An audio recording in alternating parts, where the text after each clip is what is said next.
Hey everybody, how you doing? This is Finn. We're here today to talk about the playoffs. Alright, I'm outside of my house here in Hawaii. I don't know if you can see.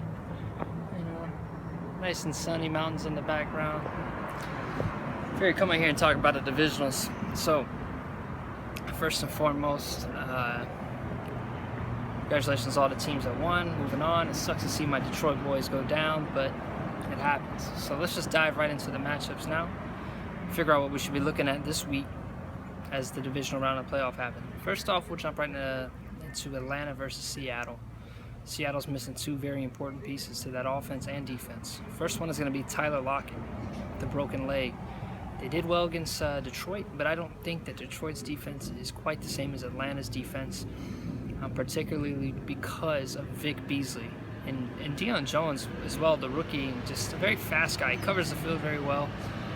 They got great corners with Trufant, but Vic Beasley, sack leader, he's going to provide a lot more pressure than we saw Detroit bringing. And Detroit brought a lot of pressure too on Russell. But I also expect them to fill run gaps better.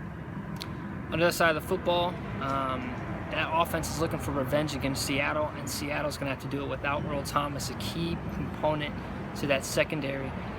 Since Earl Thomas got hurt, they have not had an interception at all. Richard Sherman, all-pro cornerback, 0 receptions. Cam Chancellor's going to have to do a lot back there with the guy who isn't quite accustomed. I think that's Tyvis Powell who's filling that gap. So look for Atlanta to win this game, I think. Just because you're missing crucial pieces, you're away, the game's going to be in Atlanta.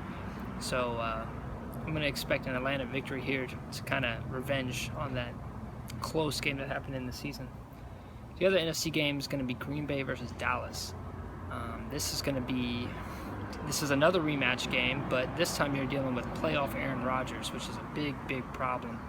And that's what I think the key is going to be there. Is you got two quarterbacks who are going to be going up against defenses that provide pretty unique challenges, and one has done it before and won a Super Bowl, and the other one hasn't.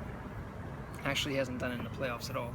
So expect that to be a difference maker. Now, Jordy Nelson isn't playing for Green Bay, so watch out for that. Ezekiel Elliott in that offensive line going up against a very stout run defense in Green Bay. That's going to be another thing to watch out for, so pay attention there. If I had to pick, I'm saying Green Bay, and that's just going to be because they've all been there before. Dallas has really struggled in the playoffs, and they haven't done too hot, so and dealing with rookies doing it in their first time. But who knows? Who knows? Next game is going to be Houston versus the Patriots. I'm going to keep this one short and simple. Even Jadeveon Clowney can't do shit about Tom Brady. It's the best to do it, and I don't think anybody can stop them. So I'm gonna say that now that Tom's playing and they've already played and Brock Osweiler's not showing any improvement with his time off, that we're going to see a similar situation where I just think it's going to be an ugly game. And that leads us to the last game, which is going to be Kansas City versus Pittsburgh, which is a very interesting matchup. You have Marcus Peters and Eric Berry, Justin Houston, all healthy on this defense, and they are really good at defense. You know, they're up there with the Texans on defensive ability, probably better. They're up there with the Patriots on defensive ability. So they got a big matchup though, because Antonio Brown and Le'Veon Bell is no joke, and Ben Roethlisberger is another one of those quarterbacks who can just get it done in the playoffs. Whereas Kansas City, they've struggled. They've beaten Houston last year, and they struggled against New England. This isn't the same. That defense isn't the same. And having two guys like Tyreek Hill and Travis Kelce that are just, nobody in the league can catch Tyreek Hill.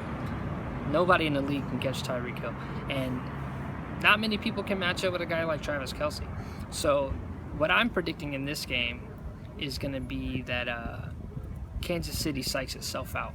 Andy Reid's going to feel like he's playing against coaches that know how to game plan, and he's going to mix something up, and he's going to mix something too much up, and he's not going to get those star guys the football.